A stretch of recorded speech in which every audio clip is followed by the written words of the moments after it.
Yeah. So, you talked about dopamine, and we discussed a little bit of how, dopamine is so key to addiction. So if you don't really can't really understand addiction if you're not talking about dopamine on some level. At the end of our first Blue Mind Summit, a great neuroscientist named Michael Merzenich, who's the father of neuroplasticity, he spoke.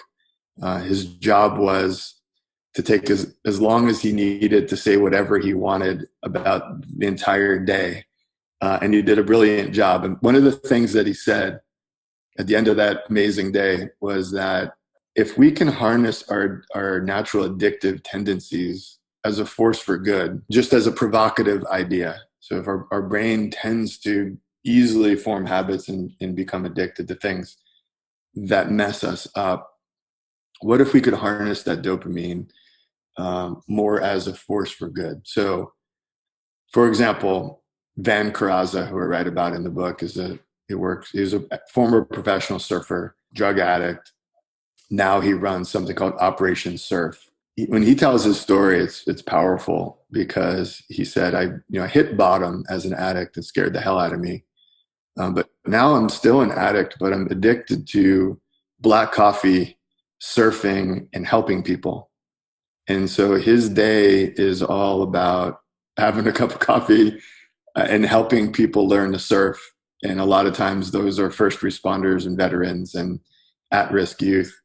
And that's his addiction. And he gets a lot out of it. He gets a big dopamine rush seeing somebody stand up on a board for the first time and get a big smile on their face. Maybe someone who hasn't smiled in a long time.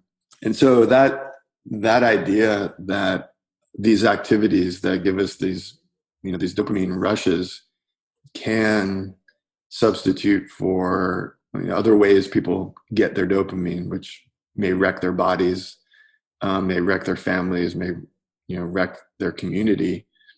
It's kind of interesting, provocative, and I don't think it's usually the way we approach addiction, but I think it's worth thinking about. And so, what is it about jumping in a cold mountain lake that's it's somewhat addictive? Like, you want to do that again after you recover from that initial chill.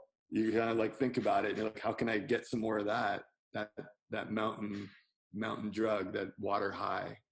And so I think that's a place that we can evolve into therapeutically and clinically as far as research.